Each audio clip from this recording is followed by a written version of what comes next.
If we could make one more announcement to the other room that we're going to get started, that would be great.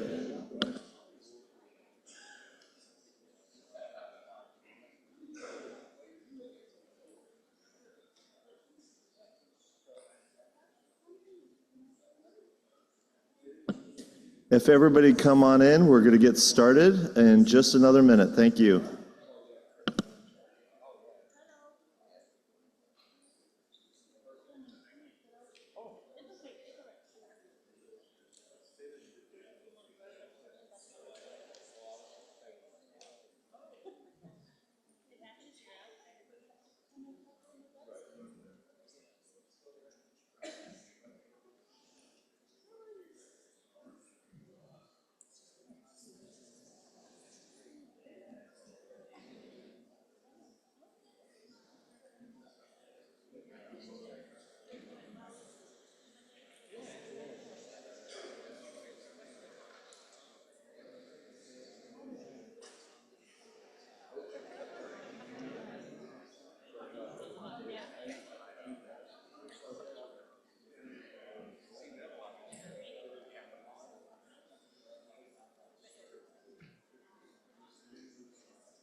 All right. Well, good morning, everybody. We're real excited to have you here this morning, and I'm real excited about this first panel as well. Yesterday was a pretty exciting day. We heard a lot from a lot of different people. It was nice to have the secretary here.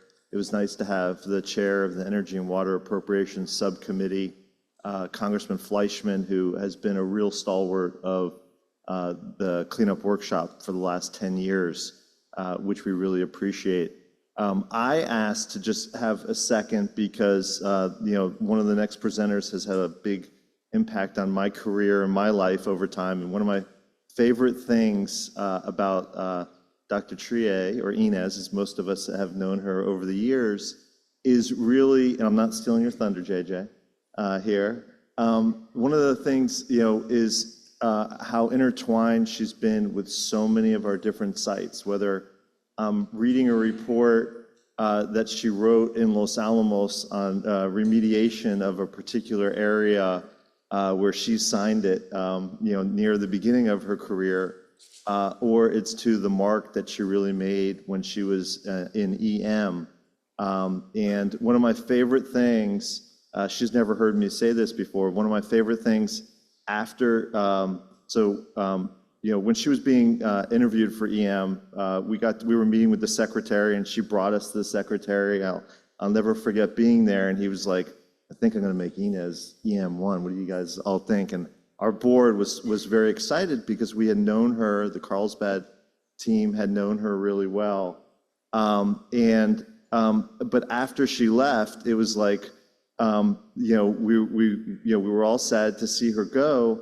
But one of the things that I loved more than anything else was, some of the staff were like, "Oh, she made these commitments and promises to the local communities, to the tribal governments, to the workers at the different sites."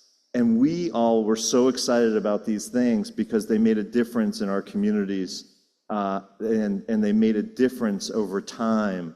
And you've seen that because it changed kind of a little bit the way EM was operating at the time to where it's made it more normal, those relationships and everything else. And so, it's one of the things that was lasting, that was really important to us as we went forward. So with that, I'm going to hand it over to JJ to introduce Dr. Triay. So let me hand it over.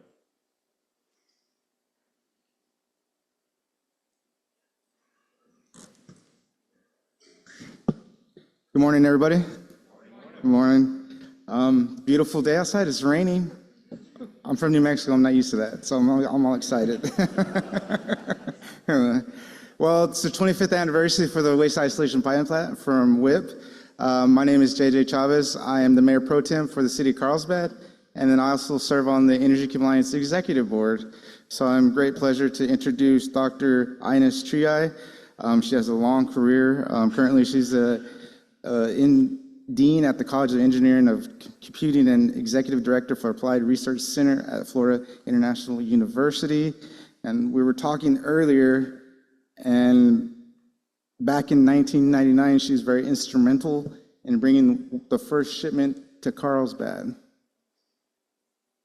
So, Doctor, can you maybe tell them? Seth already talked a lot about her, so I'm not going to get back into it. So I'm going to let her go.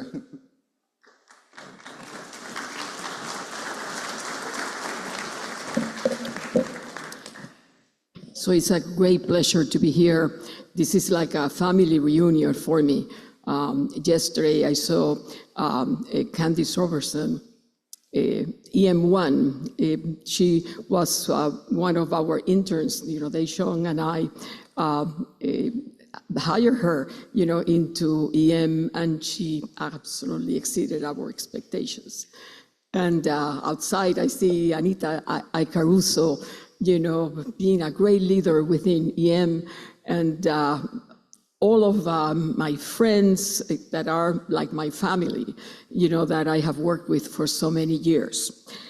So indeed, I was the field manager of the first operational phase of the waste isolation pilot plant 25 years ago.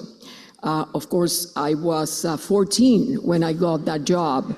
And for those of you who are kind of guessing that I'm 39, you're in the right ballpark. The park is very big, though. So anyhow, so I was at Los Alamos National Laboratory, and we indeed achieved the first shipment from Los Alamos to the waste isolation pilot plant. There is very interesting facts, associated with the first waste stream, that went from Los Alamos to the waste isolation pilot plant. At that time, we had certification from the Environmental Protection Agency to characterize, confirm, and ultimately dispose of the waste, but only for the radioactive component of the waste. We didn't have the hazardous waste permit that would allow us to choose a waste stream, mixed waste stream, hazardous components, radioactive components, and characterize them, confirm them, and ultimately dispose of them at WIPP. We had the certification, the approval from the Nuclear Regulatory Commission on the shipping containers, but what we didn't have was the hazardous waste permit. So the Department of Energy wanted to, of course, open WIPP if we could, and we chose waste stream. They asked whether any of the generator sites had a waste stream that only had radioactive components and not any hazardous components. So Los Alamos came forward, and we said that we had such a waste stream. And of course, everybody was thrilled, except the division director of the chemistry division of Los Alamos National Laboratory. He calls me to his office and he says, Ines, if you're wrong about this, Los Alamos and the Department of Energy are going to be extremely embarrassed. So, so I remember having said, look, we're sure, that this is radioactive component only waste stream, and we can test that waste stream anyway, that we decide with the New Mexico Environment Department to prove that indeed it doesn't have hazardous constituents. And we did just that. He agreed, he looked at me straight in the eyes and said, you're sure? Oh, yes, I am sure. We are sure. Plutonium chemists from Los Alamos National Laboratory are sure. So we actually, they gave us permission to proceed with the project, and we proved indeed that that first waste stream only had the radioactive component, not hazardous components, and we were able to ship the first shipment ever to the waste isolation pilot plant. I don't know whether many of you remember this, but obviously as scientists or engineers, we hardly ever, get any kind of standing ovation from anybody for having done anything in particular, right? But in this occasion, there were people lined up, in the streets of Los Alamos. There were people lined up in the different cities, that the waste shipment encounter. Of course, in Carlsbad as well. There were standing ovations in the streets when people saw that first shipment go from Los Alamos National Laboratory to the waste isolation pilot plant.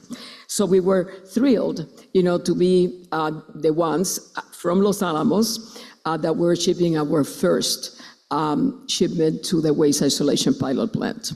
So at that time, when I shipped that, we at Los Alamos shipped that first shipment, I was recruited to apply for the Carlsbad field office manager position, and I did. I won the job, and therefore I became the first manager that oversaw the operational phase of the waste isolation pilot plant. We went from a few shipments per week to 34 shipments per week of the contact handled transuranic waste. Of course, once that we obtained the hazardous waste permit from the New Mexico Environment Department, we had a choice of many other waste streams, and we were able to fill the pipeline with transuranic waste. Many, many times I'm asked, how was this accomplishment possible? What is the secret sauce of the waste isolation pilot plant operations? I would love to say that it was the technical prowess of those of us who have worked in that project, and I'm sure that that had a lot to do with it. But that technical prowess pales in comparison with the leadership of the Carlsbad community and the communities from ECA. Without you and those that you represent, I know that JJ is actually the mayor pro tem, so the next time I see him, I would have a friend in a high place in Carlsbad. I'm looking forward to that. So frankly, the Carlsbad community, not only JJ who's present here today, but those who he represents, his predecessors, as well as the congressional leaders from Carlsbad, local, the federal congressional leaders from New Mexico. That kind of non-partisan complete devotion to the mission, to opening WIPP, to keep WIPP operational, is something that made WIPP what it is today. Needless to say, that the technical and programmatic objectives, as well as accomplishments of our colleagues here in this community, have mattered tremendously. The job, of course, has to be done right. But if there is one thing, that made this possible, was that community leadership. And we salute you today. It is yours, these 25 years of great operations. So the next thing, that I was asked, to think about was, what is next? Not only for the waste isolation pilot plant, but in general when it comes to waste management. So I would be remiss if I didn't tell you that even though we have had many accomplishments in the area of waste management, in particular transuranic waste management, the reality is that if we could find ways to do this job in a faster, cheaper, and even safer way, of course, we would be very glad, to explore those avenues. From my perspective, I can tell you that when it comes to artificial intelligence, automation, robotics, that it is very important, to explore those particular topics in light of certain of the aspects of waste management. For instance, in the case of transoceanic waste management, exploring robotics, for recovery operations after a particular accident or incident that interrupts the operations of a facility like the waste isolation pilot plant would be extremely useful, because there are certain times, of course, our cleanup operations are actually technologically complex, and they have the potential of bringing harm to either the public or the accessible environment. And of course, we want to avoid that, and I think the nuclear field has done an excellent job trying to avoid that and using the defense in depth concept. However, there are times, that not being able to have humans interact with whatever situation as a result of an accident or an incident at some of our facilities, that causes a tremendous amount of time and ultimately money. And to the extent, that we could explore robotics, to deal with those particular instances, I think that ultimately we would be performing the operations even faster, even in a more economical manner. With respect to the artificial intelligence, let's explore a little bit what we do, before we dispose of waste at the waste isolation pilot plant. So we characterize waste using acceptable knowledge, which is the knowledge of the process that generated the waste. And we confirm that knowledge doing several tests associated with determining the radioactive as well as the hazardous component of the waste. When one talks about acceptable knowledge and the amount of information that needs to be processed, AI is a natural tool to be able to use in those occasions. If we were to explore AI to do acceptable knowledge, I think that, again, the regulator would feel more comfortable even with our findings, because they could in turn use the same tool, to come to the same conclusions or challenge our conclusions in a very specific manner. And in addition to that, it may very well result in less confirmation tests, that needed to be performed in order to be able to characterize the waste and dispose of it at WIPP. So I believe that with the advent of AI, the environmental management program also should explore the regulatory frameworks and see whether they can be enhanced via using this type of tool. I think that when it comes to the nuclear waste, even though I believe, that our safety record is actually stellar, when the more, that we can use robots, automation, or artificial intelligence when it comes to some of the work that we are doing in a manner that is somewhat expensive, quite frankly, that in order to tackle that expensive nature of our business, these are three tools that could be utilized in order to lower those costs.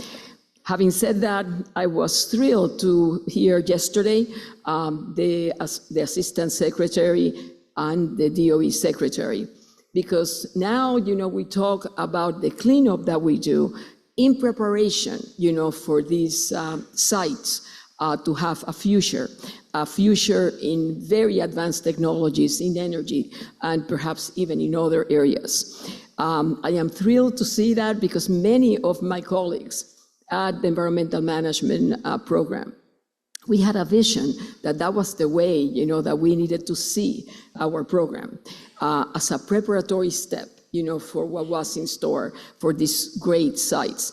ECA is exactly the right organization, to create that vision, to sustain that vision moving forward. So I have nothing but tremendous faith, hope, and the certainty that every day we're going to be better, that as the tools in technology, in science and technology become more sophisticated, we're going to make full use of them to enhance our regulatory framework, to do our operations faster, cheaper, better, and even safer. Thank you.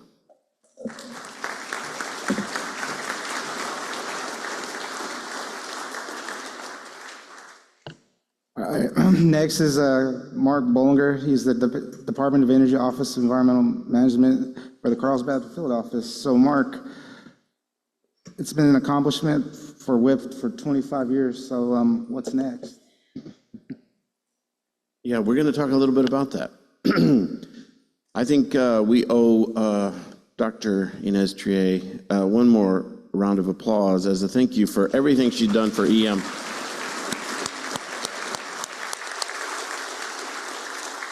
Amazing contribution to America and continuing still today, so thank you very much. I have the tremendous honor of standing on the shoulders of giants, and this conference this week is about partnership, so I hope to weave in some of the thank yous throughout this presentation about all the people currently and in the past who have made WIPP possible. For those of you who are still wondering where WIPP is and what it is and what some of the challenges are, I hope this gives you some idea of the remote nature of where we're at and how long it takes just to be here today, let alone to move waste to those remote locations. Clearly, we have a single mission, and the family there that runs WIPP is very focused on our mission. So 25 years, we talk about the 22 sites that have been completely cleaned up of their true waste. And any day now, matter of fact, any minute now, we will cross 17 million loaded miles safely traveled. That's loaded miles. And that includes more than twice that on the empty routes. And that does not include the empty routes. So an amazing accomplishment that demonstrates we can do this job safely, and people can do this job safely for many years to come. 14,000 shipments was reached this year. This year alone, we will do 520 at least waste shipments.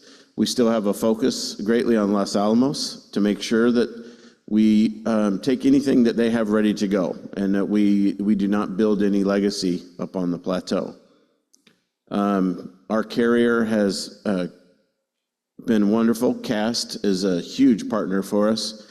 And obviously, they and their predecessors are responsible for that 17 million miles. And they have the capability to go to 17 shipments as of today. So we did have a celebration earlier this year on the anniversary of that first waste. So far, we're up to around 450 shipments.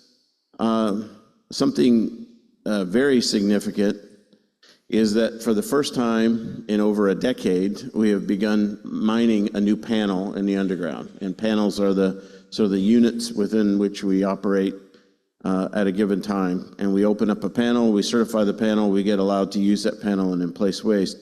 And so for the first time in over a decade, we've started mining out a new panel. And we measure a lot of that success with our another partner, the steelworkers and our underground miners in getting that job done. We also have made great strides on our ventilation system. SSCVS is now 100% complete.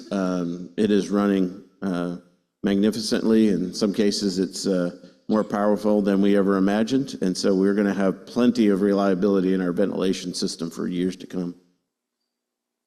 So here's some of the partnerships. So today we have an excellent partner in Simcoe as our M&O. Of course, Simcoe is a Bechtel company. Los Alamos and Sandia play key roles in what we do. And Sandia this year, as we celebrate 25 years of emplacement, they are actually celebrating 50 years of involvement with WIPP.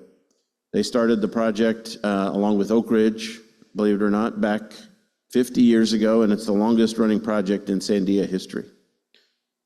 Susanna and her team, Navarro, thank you very much as a great partner in supporting us. Transcom has a new contractor you can see there. It's a bit of a mouthful. And our cast partner. But in the past, we've relied on almost every one of your companies in the room in some way or another.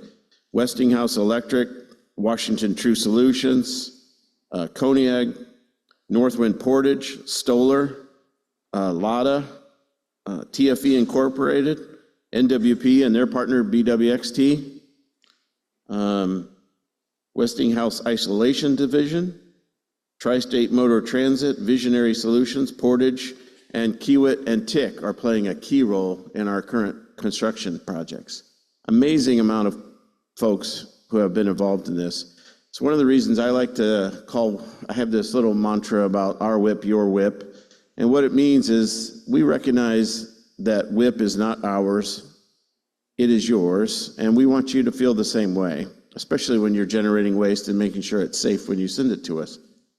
But you should know that WIPP is your jewel, as Candace said yesterday, and we want to take care of it in that way. What are our priorities? Unfortunately, you can't read that, but basically, I was hoping that blew up a little bit more. In essence, we have a regulatory role that's very challenging for us. We, like most sites, are focused on workforce development, a huge effort towards public interaction and stakeholder interaction. So how fast can we go? This is that statement that derives from Covey's speed of trust. And so what I tell people is the only thing we can do is go at the speed of safety. And that means if we can do 17 shipments a week safely, then we can go 17 shipments. If we can go 20, we can go 20. But as soon as we start encroaching on the safety envelope, then we need to slow down. And so I hope that is also the speed of trust for all of you and for America. Where are we at with the Land Withdrawal Act? So as you know, hopefully the Land Withdrawal Act created WIPP, and that is still our bounding guidance. And so the current estimate is we are roughly 44% of the volume that is allowed to be in WIPP. So that means we have a long way to go. So 25 years is definitely not enough. 25 years has got us 44% of the way. And so we have a long way to go. All the waste still must be defense waste, and it must be meet our strict waste acceptance criteria that you heard Ines talk about. Where are we going in the future? So these are some estimates, guesstimates, if you will. A lot of times, WIPP does not control what the generator sites are able to do. The generator sites deal with a myriad of issues and problems, from priorities to budgets to regulatory strategies to upsets in their operations. And so we cannot predict 100% accuracy who is going to ship what and when. But the best thing we can do is be a reliable partner and be there always ready to take that waste and to have worked through the certification and characterization process. So we wanted to point out some of the possible scenarios moving forward. The elephant in the room there is obviously that dip in 27. And so that gives me an opportunity to talk about the infrastructure at WIPP. So much of it is over 25 years. The plant was ready 10 years beforehand to accept waste. And much of the mechanical equipment was borrowed when we got it. And so you can find motors on some of our hoists out there from 1926. The steel stays good for a long, long time in the desert. But all the mechanicals, a lot of the work needs to be redone. And so we've Now taking care of the ventilation problem, probably our biggest issue in the underground. You need nice fresh air for all the workers and the equipment. Now we need to work on the hoisting. So we've got a lot of work to do. And so that dip right there in 27 is our early estimate of a planned outage of roughly 6 months while we redo some of the steel in the waste hoist, the key hoist for that. In addition to the waste hoist work, though, we also need a number of new hoists redone. So we continue to prioritize Los Alamos waste. Our biggest and most consistent shipper continues to be Idaho and will be until all of their settlement agreement waste is taken. What that capacity tells you, those dark lines across the top are our capacity, and that tells you that we have both the room and the capability to take all the waste currently conceived of coming to us. And then in the end, Mr. Stickney, we hope for sure that we get Hanford online as soon as possible and run very consistently and as fast as we can for many years to come. I know the community in Hanford would love to see some of the waste come down to WIPP again. So this is our little 3D model. On the left, you see the new mining in panel 11. Again, the first mining going on in 11 years. We are currently placing on the blue arrow on the right is in room 6 and panel 8. And as you can see, those dark areas indicate where waste is placed. And we use every inch that we can in that underground once it's made available to us. So soon we will, actually at the current rates, we'll have a few years still left to go in panel 8. And then we'll move around the corner there where that new mining is in panel 11. And as Betsy Fornash likes to say, we do know how to count. Panel 9 is that red area at the bottom and was envisioned as a possible use of that area of those drifts. And after the incidents of 2014 and you lose that underground, it's not safe to emplace waste there. And then panel 10 is some of the green area just above that. And at this time, we don't plan to use panel 10 either because of the difficulty in making that, remining that out to use it for waste. And so right now, the plan is to move directly from panel 8 to panel 11. So some of the infrastructure investments, if you remember seeing aerial photos of the site years ago, it looks completely different now. The SSCBS, which you see there is the new filter building, and the salt reduction building on the right is an entirely new massive complex to move air. And all that does really is suck the air out of the ground with these massive turbofans and over 1,200 HEPA filters to make sure we remain completely safe under any conditions. And then in the far distance, you see there's a utility shaft, which is our 5th shaft, and will play a critical role in the future development of WIPP and in moving air into the ground. So that will be our air intake. I mentioned the hoisting upgrades. So we have the 4 shafts. The 5th is under construction.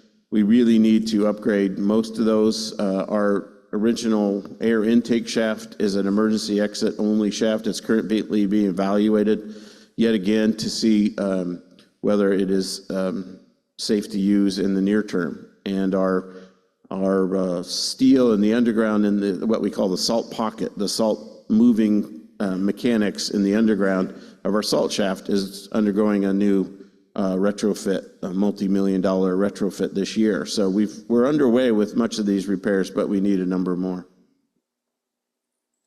Of course, everything we do is very tightly regulated. There's at least 7 regulators we work with on a regular basis, and it makes it a very intertwined, very challenging environment to move a single drum of waste. But we did get a permit renewal, which is a 10-year renewal, and it really supports our use of panels 11 and 12, which gets us really through the next decade of shipments. The community and the stakeholders and the state wanted us to continue to prioritize New Mexico waste, which the department feels is fair. And we want to be transparent and communicate even more than we have in the past through that permit. We've also made some other progress, though, on the permit. We now can take shielded containers for your remote handled waste. So if you can size reduce and get your remote handled waste into these specially designed and currently used and accepted, Argonne's had a great year in moving waste in shielded containers. We can do that and make a lot of progress on your RH waste until we can get our systems back up and running for RH waste, which will take quite a bit of money and a few years to get us back fully operating in a more traditional way of in placing RH waste. So our inspections are going well, and we believe that EPA will support us strongly in opening panels 11 and 12 as well. And then we're doing a supplemental analysis for anything beyond that. So our NEPA activity will continue in that area. So I was asked to tell a story, and I always tell a story because Mr. Arnold loves stories. He's the best storyteller in the room. I am not. However, I'm asked frequently, why are you still a pilot plant? And for one thing, there's no plant in the world who has been placing waste for 25 years. And so we are still learning about what it is to be a plant in the middle of its life cycle, right? And we can learn what the second half of our life cycle is. But really, the vision I want you to have is your pilot on your plane on the way home this week will not get up at 30,000 feet, step to the back of the plane and say, I'm done. Flight's over. Your pilot is your pilot till you're landed safely, and we will continue to be your pilot plant until we land this thing safely. Thank you.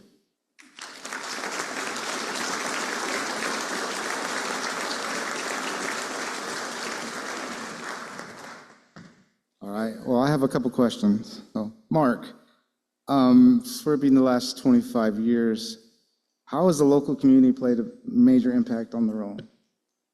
Well, you know, the story goes that there would be no WIPP without the community, not just saying it's okay to put this in our backyard, but they literally went to Washington on a weekly or bi-weekly basis, and they pounded on desks in Washington and said, you must put this plant in southeast New Mexico. It's unheard of. I've never heard, I mean, maybe you've heard something similar. But that kind of support is something we still get today, and it's evidenced by the mayor being here this morning, much of his council, JJ being part of that group. Unbelievable, unending support, and after they leave this meeting, they're going to go off and they're going to talk to congressmen and other folks to increase our support and try and get us some hoisting money and do wonderful, wonderful things for WIPP. So the community at WIPP was and still is absolutely everything to WIPP. If I may, and a totally bipartisan effort. In other words, you know, they had Democrats, you know, that were trying to talk to their counterparts in the federal system, Republicans that were trying to talk to their counterparts in the federal system.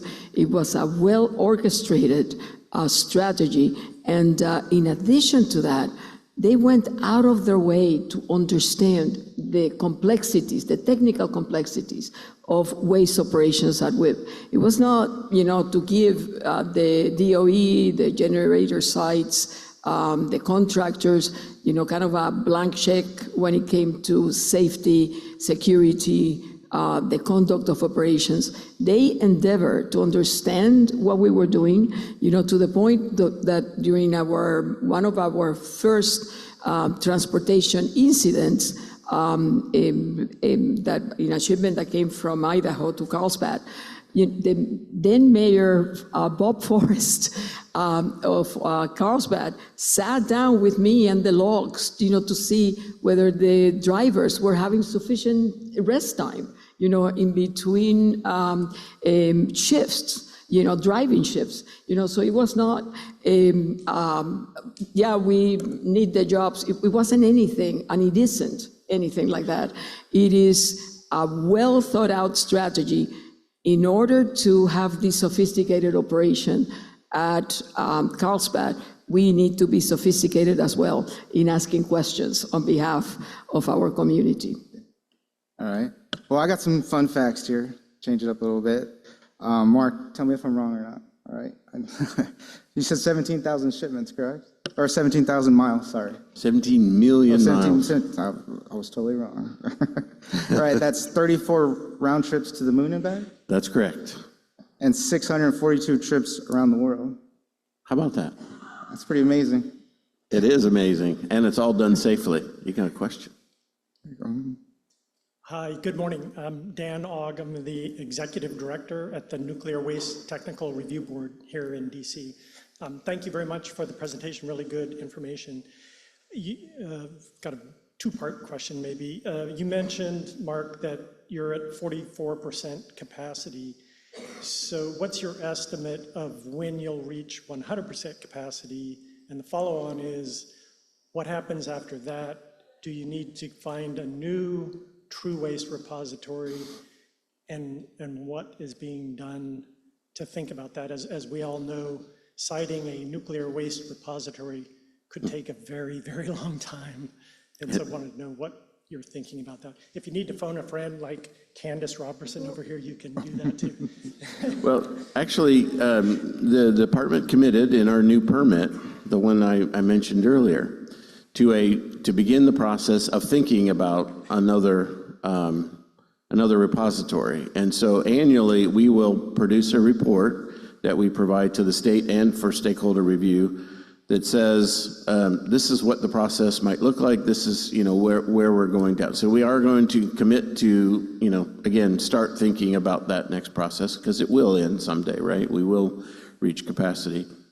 The current estimates are just that. They are estimates because of the flow rates, and someone may decide to clean up something that we haven't previously decided to clean up. We might add a lot of volume from a site or two and move up that timeline. But right now, the projections don't have us full yet in roughly the 2080 timeframe.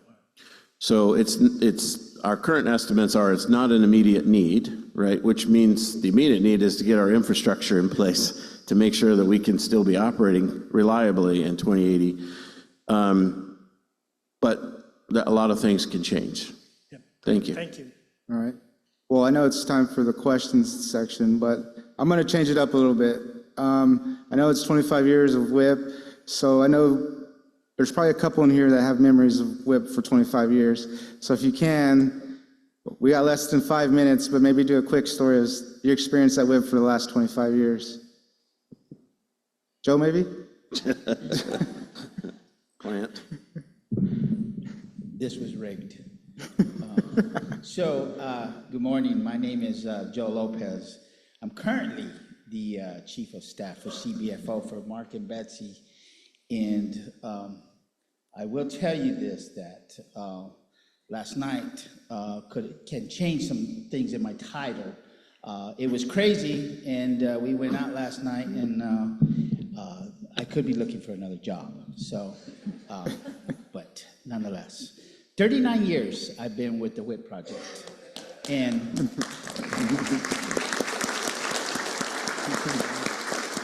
I will beat Ines because I was employed by WIPP at 10 years old, not 13. Right? It's been an awesome 39 years. Never knew that I was going to be there that long, and I thought it was just a job, right? I mean, out of high school, you come out and all you want to do is work someplace, right? So, but 39 years later, that I am part of the WIPP mission and continue to be part and see all these people that are here supporting the WIPP project, right? In Carlsbad, New Mexico, right? And it was, out of high school, I worked for one of the founding fathers, Walter Jarrells. And he had a clothing store, and so I worked for him during my high school years.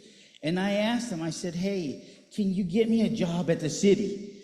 And like all mayors do. And I had seen people come in and say, yeah, we'll get you a job. The mayor will get you a job there. And I turned around and asked him, and he said, no. And I'm like, well, why?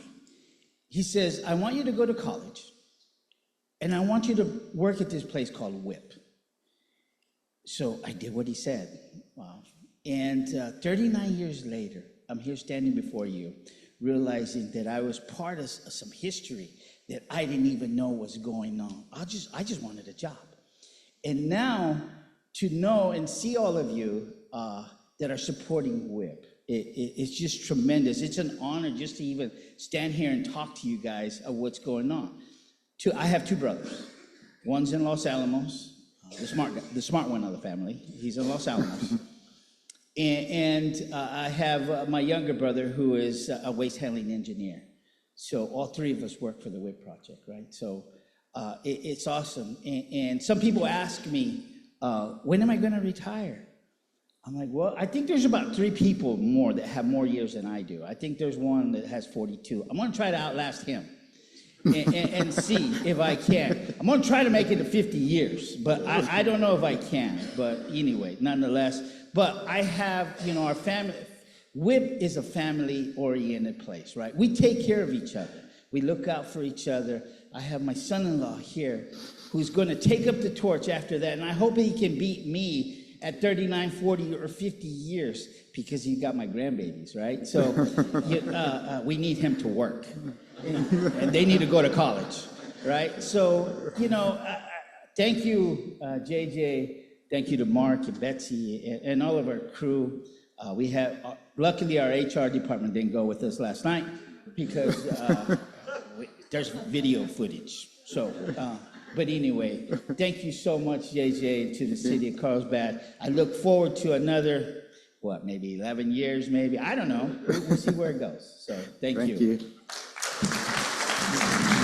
Thank you. Can you give a big round of applause to Mark and Dr. Ines? Thank you.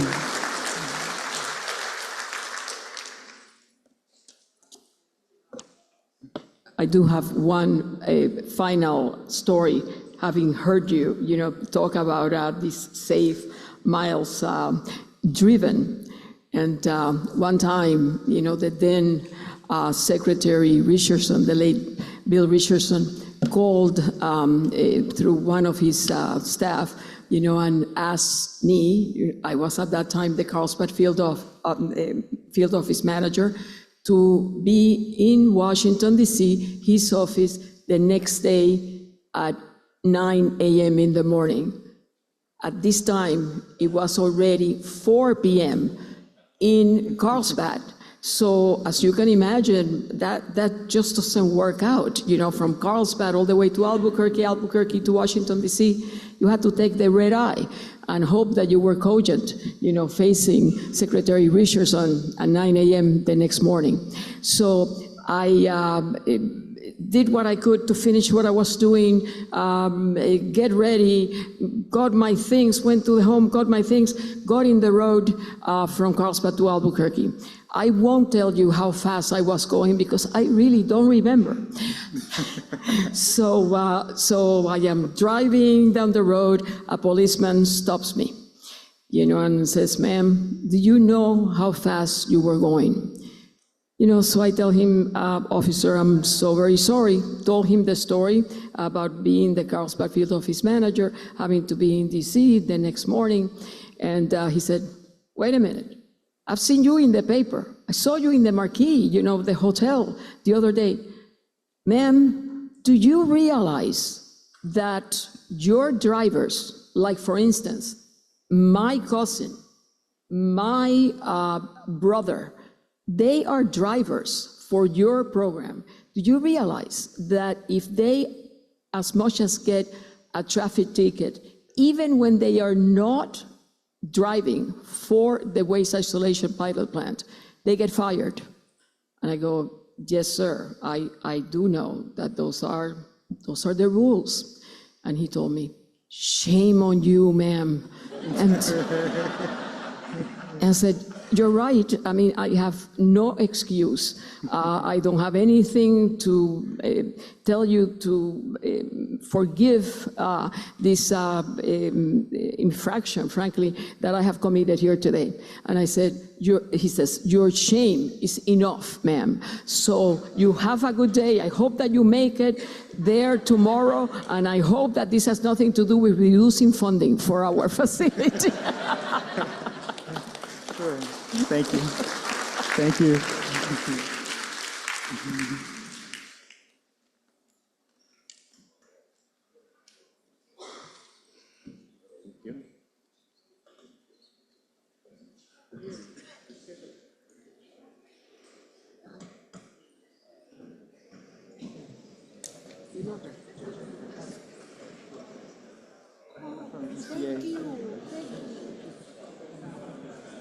Hello, Ines.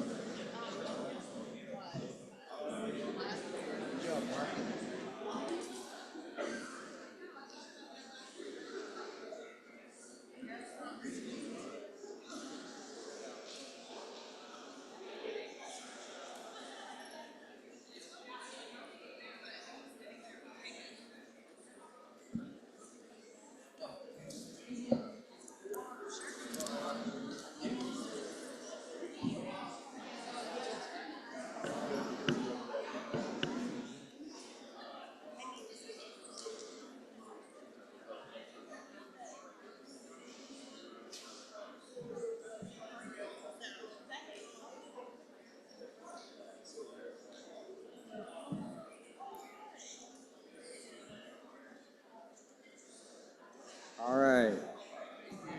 Good morning, is this thing on? All right. Morning, everybody. Everybody gets settled after a great panel on WIPP. As everyone's getting settled, I don't know if Dr. Triay is still in the audience. I don't think they can hear you. They can't hear? Mic's on. All right. So I'll tell a quick story about Ines. One of my former lives, I would make things a little difficult for Ines and EM as a reporter. And when I decided to hang up my hat as a reporter and join EM, I was told I needed letters of reference, and so I very arrogantly thought, well, if I could get a former EM1 to vouch for me, I'll be sure to get in. And so I reached out to Ines and asked if she would, and she most graciously did. So I've always been very grateful for that. I don't know if EM is grateful for that, but I was, so, for Dr. Triay. So, spent a lot of time so far here at the workshop talking about what's happened, last panel, 25 years of WIPP, and what we've done this year throughout EM, and now we get the chance to talk